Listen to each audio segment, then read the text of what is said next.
제7장 영원한 속죄. 히브리서 9장은 구약의 율법과 신약의 은혜를 대조하는 장입니다. 예수님을 통해 우리가 받은 새 언약은 옛 언약보다 훨씬 더 뛰어납니다. 옛 언약의 제사들은 사실 그 어느 누구도 진정으로 자유케 하지 못했습니다. 다만 그것은 예포로서의 역할을 했을 뿐이고 참된 희생제물이신 오실 예수님의 표상이었습니다. 이렇듯 구약의 제사는 단지 예포였기에 진정으로 죄를 사하지 못했으며 그래서 거듭 반복하여 다시 드려져야 했습니다. 하지만 이제 예수께서 죄를 위한 유일한 바로 그 희생제물로서 자신의 생명을 주셨기 때문에 그 제사는 다시 반복할 필요가 없습니다. 죄를 위한 완벽한 제사가 그리스도를 통해 단번에 영원히 드려졌습니다.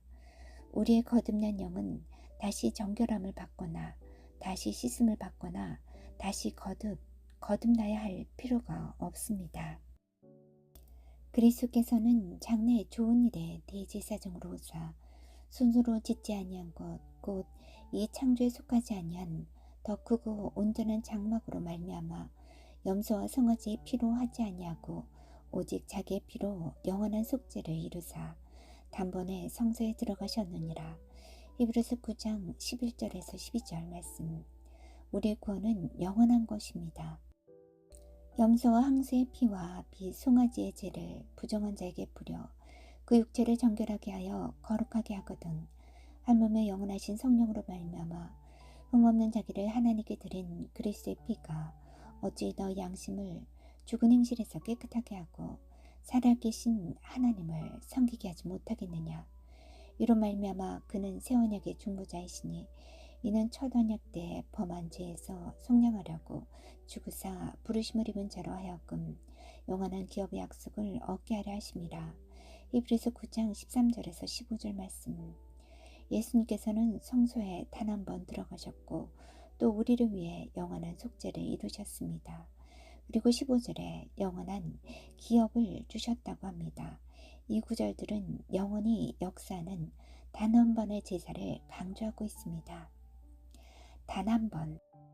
하나님께서는 우리가 이것을 꼭 이해하길 원하시기에 계속해서 말씀하십니다.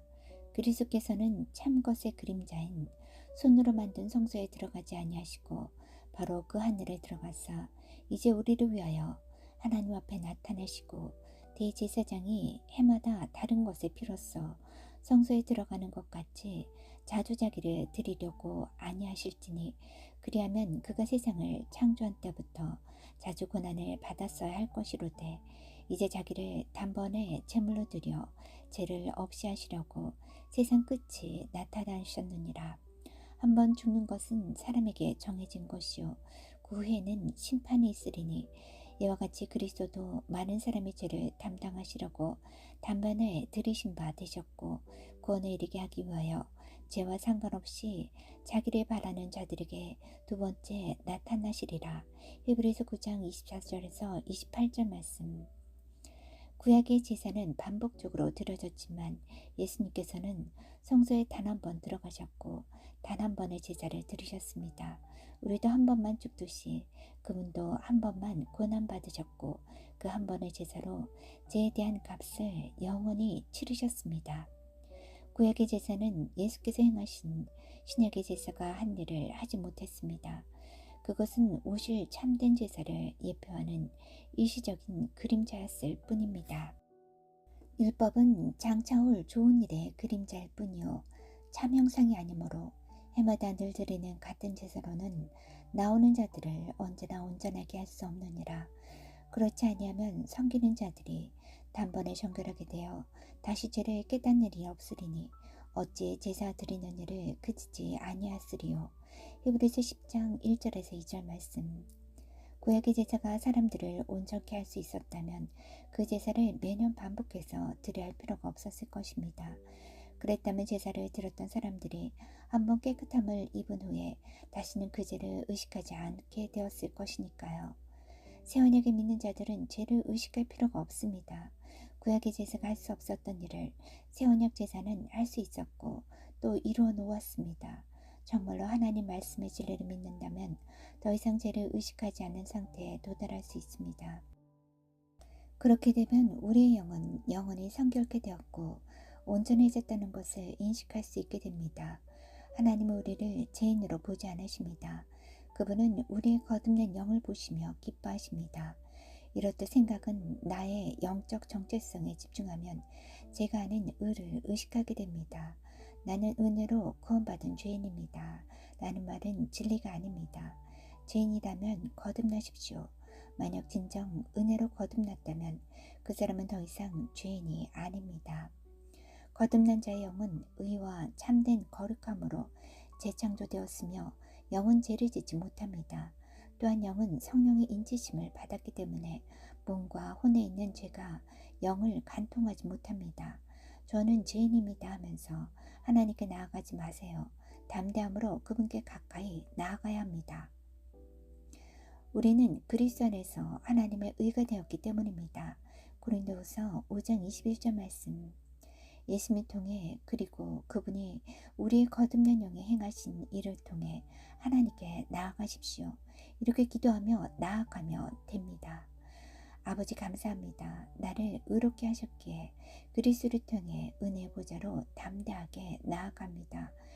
자신이 진정으로 의롭지 못하다고 생각하는 사람은 거듭나야 하거나 이미 거듭났다면 생각을 새롭게 해서 하나님 말씀의 진리를 믿으셔야 합니다. 우리는 예수 그리스도 안에서 하나님의 의가 되었습니다. 과거, 현재, 그리고 미래의 죄까지. 우리는 우리의 과거, 현재, 그리고 미래의 죄까지 용서받았습니다. 영원한 속죄란 그런 뜻이 아니겠습니까? 아니, 내가 아직 짓지도 않은 미래의 죄를 하나님이 어떻게 용서하신단 말인가 라고 생각할 수도 있겠지만 그리스도께서 우리 죄를 위해 죽으신 것은 2000년 전의 일입니다. 내가 아직 짓지 않는 죄는 용서하실 수 없다면 그 어떤 죄도 용서받지 못한다는 말이 됩니다. 왜냐고요? 예수님이 우리 죄를 위해 돌아가신 것은 2000년 전의 일이기 때문에 우리가 과거에 지었던 모든 죄 역시 십자가에서 바라본다면 모두 아직 짓지 않은 미래의 죄가 되기 때문입니다. 예수님께서는 모든 죄값, 즉 과거, 현재, 그리고 미래의 죄값을 전부 다 치르셨습니다. 인간에게 이런 개념이 어렵지만 하나님께서는 그렇지 않습니다. 하나님은 영원하신 분이기 때문입니다. 그분의 시간, 거리, 장소는 문제가 되지 않습니다. 하나님께서는 그분의 온전한 제사로 모든 죄를 해결해 놓으셨습니다. 예수님께서 죽으시면서 하나님의 한 뜻의 효력을 발생시키셨습니다. 이 뜻을 따라 예수 그리스도의 몸을 단번에 들이심으로 말미암아 우리가 거룩함을 얻었노라. 히브리서 10장 10절 말씀. 우리는 성화되었습니다. 성화란 구별하여 거룩하게 했다는 말입니다. 우리는 예수 그리스도의 제사를 통해 단번에 영원히 성화되었습니다. 오순절파 사람들은 죄를 지을 때마다 구원을 잊는다고 주장했습니다. 죽기 전에 그 죄를 고백하지 않으면 20년, 30년 신앙생활을 했더라도 지옥에 간다는 것입니다. 왜냐하면 이 단번에 영원히를 단번에 모든 사람을 위해로 잘못 해석했기 때문입니다. 하지만 문맥상 히브리서 10장 10절은 한 번의 제사가 우리를 영원히 거룩하게 했다고 해석하는 것이 맞습니다. 그 다음 4개의 구절에서 시간을 나타내는 단어들이 나오고 있는 것을 눈여겨보십시오. 제사장마다 매일 서서 섬기며 자주 같은 제사를 드리되 이 제사는 언제나 죄를 얻게 하지 못하거니와 오직 그리스도는 죄를 위하여 한 영원한 제사를 드리시고 하나님 우편에 앉으사 그 후에 자기 원수들을 자기의 발등상에 대게 하실 때까지 기다리시나니 그가 거룩하게 된 자들을 한 번의 제사로 영원히 온전하게 하셨느니라. 히브리서 10장 11에서 14절 말씀. 그리스도의 한 번의 제사가 우리를 온전케 하시고 영원히 거룩하게 하셨습니다. 아직도 받아들이지 못하셨다면 히브리서 12장 23절을 봅시다. 하늘에 비롯된 장자들의 모임과 교회와 만물의 심판자이신 하나님과 비동전에 내게 된 의인의 영들과 이상 얼마나 더 분명하게 설명할 수 있겠습니까? 우리 영은 항상 영원히 온전한 상태가 되었습니다. 죄를 지어도 하나님과의 바른 관계를 잃지 않습니다. 오늘날의 교회에게 얼마나 파괴적이고 놀라운 진리입니까? 다윗은 이것을 보았다. 대부분의 그리스도인들은 그들의 행위가 하나님과의 관계에 지장을 준다고 배워왔습니다. 그들은 말합니다. 우리가 거듭날 때 우리는 용서받고 깨끗게 되며 완전한 새 사람이 됩니다. 하지만 죄를 지을 때마다 그 죄를 고백해서 보혈로 덮지 않으면 하나님과의 바른 관계를 잃게 됩니다. 죄를 고백하지 않으면 하나님은 그것을 기뻐하지 않으시며 당신을 받아주지 않으십니다. 모든 죄를 고백하고 회개하기 전에 죽는다면 지옥에 가게 될 것입니다. 어떻게 보면 그들이 하는 말은 계속 반복해서 거듭나야 한다는 것입니다. 하지만 하나님의 말씀은 그렇게 가르치지 않습니다. 성경은 우리의 속죄와 유업이 영원하다고 말합니다. 거룩하고 온전하게 되었다가 넘어졌다고 해서 다시 원상태로 돌아가는 것은 아닙니다. 누구라도 계속 넘어지지 않습니까? 우리는 영원히 거룩해지고 온전하게 되었습니다. 죄를 지을 때마다 다 잊어버리기 때문에 처음부터 다시 시작해야 한다고 믿는 사람들은 그들의 신앙생활에 괄목할 만한 성장을 이루지 못합니다. 자신의 몸과 혼의 행위에 집중하여 육신에 갇혀 있기 때문입니다. 하나님의 말씀은 우리 과거, 현재, 그리고 미래제까지 용서받았다고 계시하고 있습니다. 다윗은 성령님의 감동을 통해 이 구원이 얼마나 위대한 것인지를 믿음으로 미리 내다보았습니다. 이것은 또한 다윗의 행위가 없어도 하나님께서 의를 인정하시는 사람의 복됨에 관해 묘사에 이르되 자기 불법들을 용서받고 자기 죄들이 가려진 자들은 복이 있으며 주께서 죄를 인정하지 아니하실 사람은 복이 있도다 함과 같으니라. 로마서 4장 6절에서 8절 말씀. 이것은 바울이 시편 32편 1에서 2절을 인용한 것인데 시편 32편 2절은 계속해서 이렇게 얘기하고 있습니다. 영안에 간사함이 없고 주께서 불법을 인정하지 아니하는 사람은 복이 있도다. 다윗은 구약의 사람이지만 새 언약 아래서 갖게 되는 하나님과의 관계가 얼마나 복된 것인지를 예언적으로 알게 되었습니다.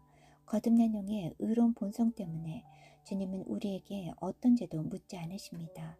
이 얼마나 좋은 소식입니까?